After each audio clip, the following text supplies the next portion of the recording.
Pendant 15 ans, Samuel vivait chaque jour la même routine épuisante.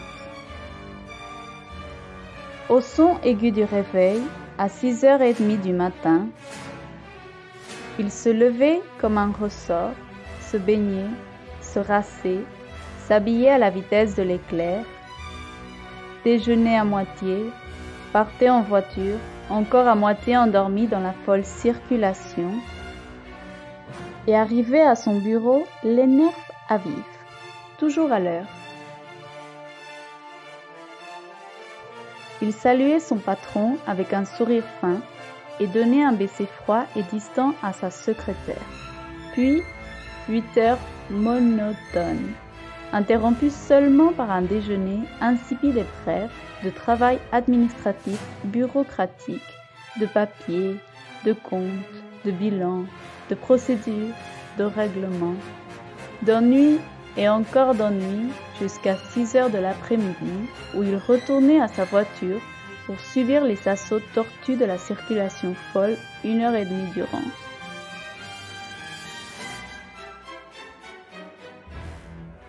Aussitôt le seuil du vestibule de sa maison franchi, il se transformait en une sorte de patient d'hôpital privé.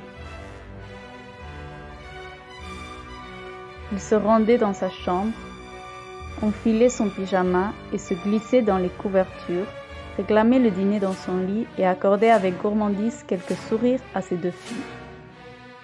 Et une caresse sympathique et glacée à sa femme. Ensuite, captivé par la télévision, il ne disait pas un mot à sa famille, dont la vie lui était aussi étrangère que s'il ne vivait pas avec eux. À 11h, il ronflait déjà et à 2h du matin exactement, il suivait son heure d'insomnie quotidienne et ennuyeuse au cours de laquelle il essayait de ne penser à rien jusqu'à ce qu'il soit à nouveau emprisonné dans les bras de Morphée, seulement interrompu par le réveil cruel et impitoyable qui le réinscrivait dans l'engrenage perpétuel de son quotidien malheureux et aliénant qui, jour après jour, semblait sucer les sucs de sa personnalité pour le réduire à un automate anodin et insensible. Il arriva qu'une rare nuit d'été, il ne souffrit pas d'insomnie et dormit paisiblement jusqu'à 5h30 du matin, où il se réveilla sans alarme ni dérangement. Il regarda par le balcon de son appartement au 9e étage de son immeuble, bien réveillé. Fixa le ciel et resta envoûté pendant plusieurs minutes à voir des baleines anorexiques voler avec leurs nageoires nettement trop grandes, des girafes ailées au cou et aux jambes courtes s'envoler dans le ciel dans des mouvements irréguliers, et des morses bleues voguer dans les airs aidés par un vigoureux coup de vent.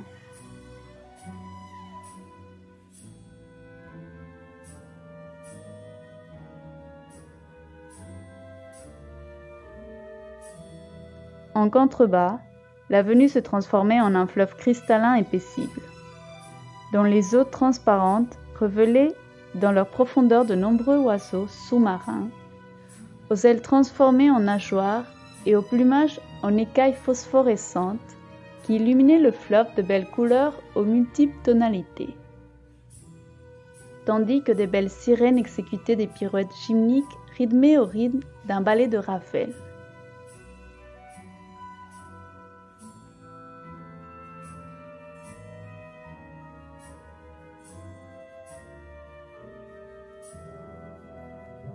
Le magnétisme puissant du spectacle merveilleux le séduisit de telle sorte qu'une minute avant que la terrible alarme ne retentisse, il décida de sauter du balcon.